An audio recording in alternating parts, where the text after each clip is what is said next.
After years of seemingly nothing, the year 2024 is shaping up to be the year of the mid to large 4x4 wagon.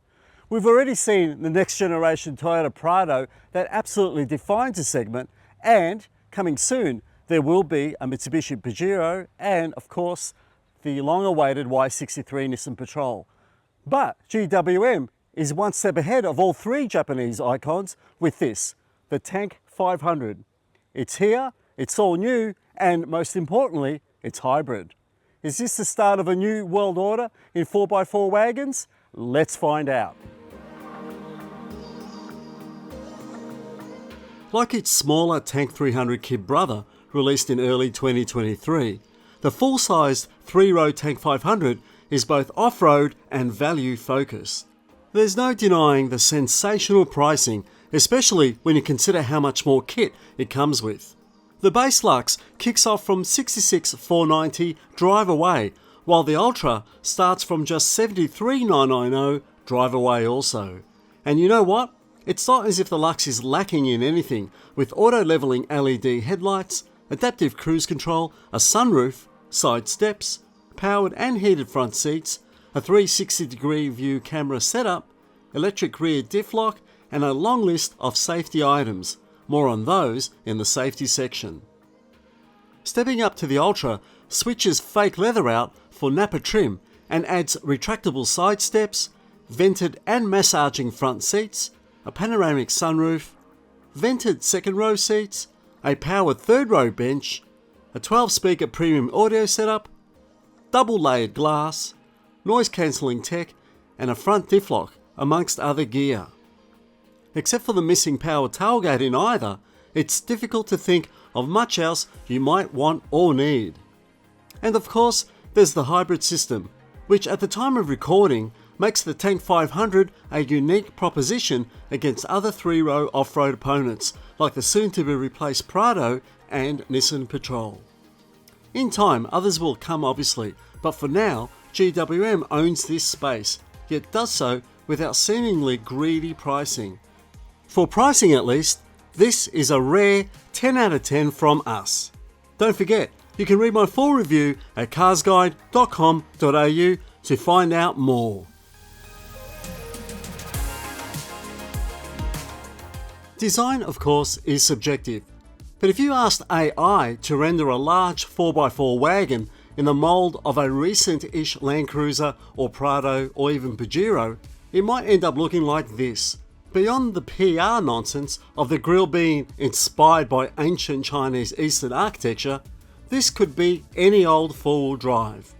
At least the old-looking new Tank has a presence, and despite what its name implies and the fact that this is deceptively big, we're grateful that the 500 doesn't look at all bloated. Compared to the latest Prado and LandCruiser siblings, it's actually longer, but a little narrower, splits them for height and sits on the same wheelbase size. A LandCruiser for substantially less than Prado money? We reckon this could be big in more ways than one. Finally, there's the badge, Tank 500. If you're into history or just really old, you might remember the Ford Fairlane 500 tank of the late 1950s. Fun fact, besides the name, they also share body-on-frame chassis construction. And plenty of chintz. Are we about to indulge in a similar level of Donatella Versace opulence inside as well? Let's find out.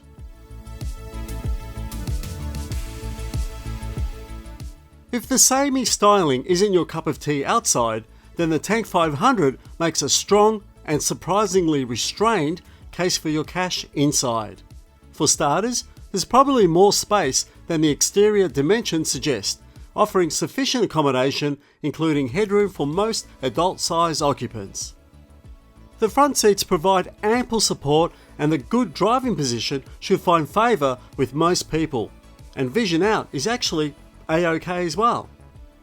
In the Ultra Grade we drove, there's a pleasing attention to detail evident throughout, starting with the horizontal symmetry of the dashboard, wide lower console design, and 14.6-inch central touchscreen.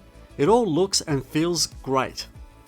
However, while owners should become used to them quite quickly, the touchscreen sided access for most vehicle control settings is fiddly. Our car had an annoying buzzy rattle from the dash top. The driver assist systems glitched a few times, calling out driver attention issues when there weren't any, and there is no volume control knob, just the toggles on the, albeit attractive, steering wheel spokes. Meanwhile, the middle row benefits from a well-padded cushion and a 70/30 split backrest that reclines a fair amount. There's a separate climate control zone with good old-fashioned knobs and toggles, as well as 4 vent outlets, which must be some sort of record, as well as USB-A and C ports, plus that panoramic sunroof in the Ultra really showers the cabin with light. However, third row access is compromised by left-hand drive eccentric access, meaning that only the road side of the middle seat lifts and slides forward for less impeded entry and egress. Once sat though, the cushion itself seems fine and is okay for adults as long as the middle row occupants are happy to compromise. With all seats up, there's just 98 litres of cargo capacity, ballooning out to 795 litres in 5-seat mode and 1459 litres with the middle row folded down. These are well below the LandCruiser 300's corresponding volumes. Of course, unlike most hybrid SUVs, the Tank 500 4x4 wagon carries a full-size spare wheel slung on the back door, old school style, of which we're eternally thankful for the Tank 500. Behind that chromy grille is a 2-litre 4-cylinder turbo-petrol engine.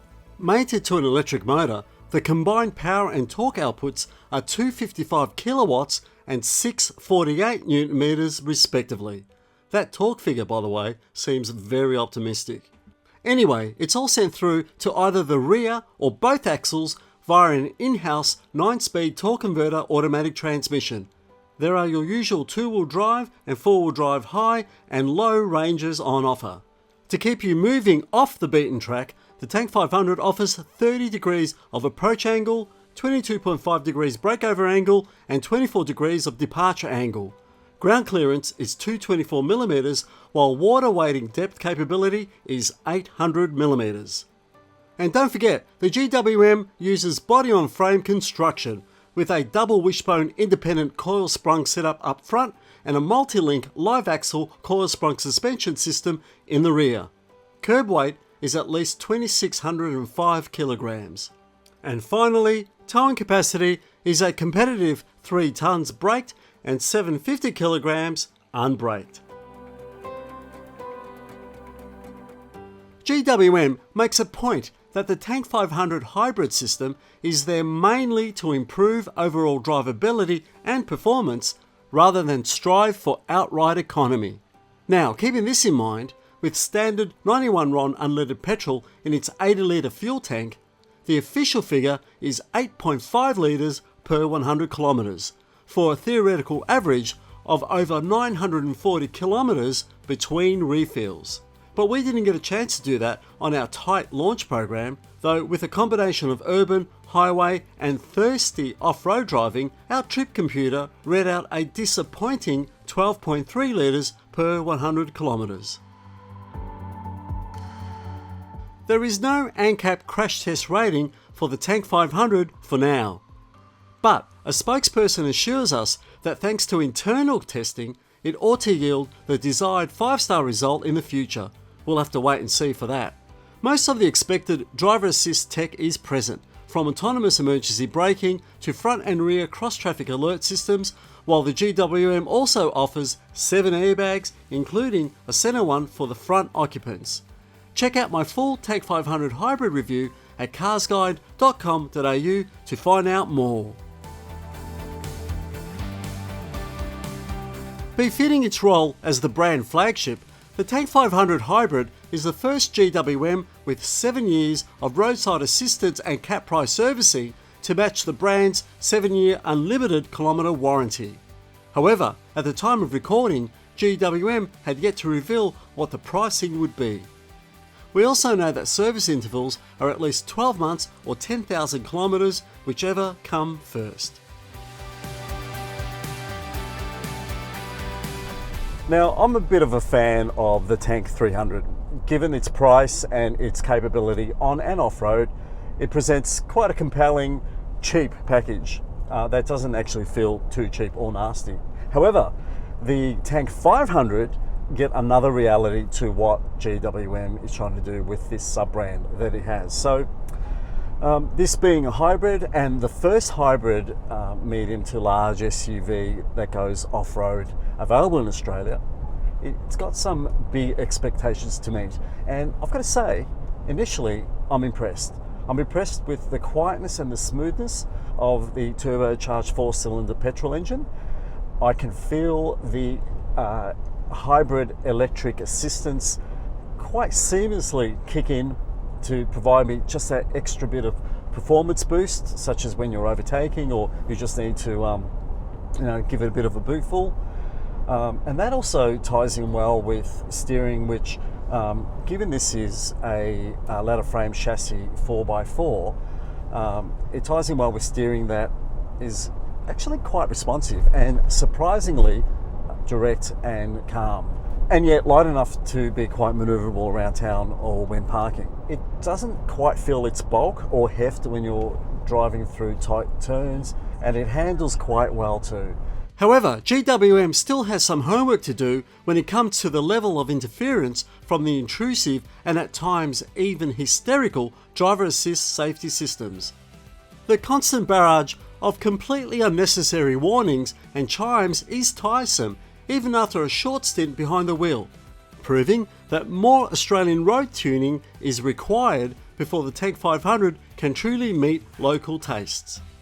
All in all, the fact that it rides comfortably, it steers well, and it offers a decent level of refined performance, well, it means that this is off to a fairly good start from an on-road driving perspective. Off-road, well, let's see how this thing performs off-road.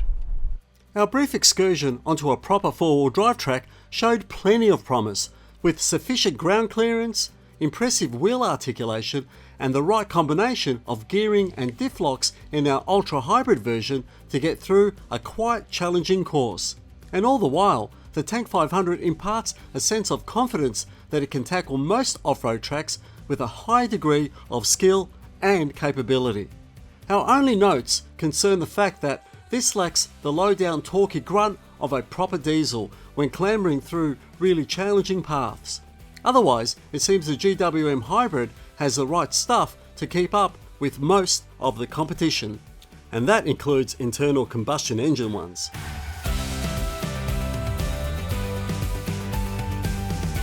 So there you have it, the new Tank 500. It's got the space, the 4x4 capability, the features, the pricing, and most importantly, the hybrid technology to make a real dent in 4x4 sales in Australia. I think Toyota, Ford, and the rest of the 4x4 wagon fraternity have got something to really worry about. Don't forget, you can read the full review at carsguide.com.au, and as always, thanks for watching.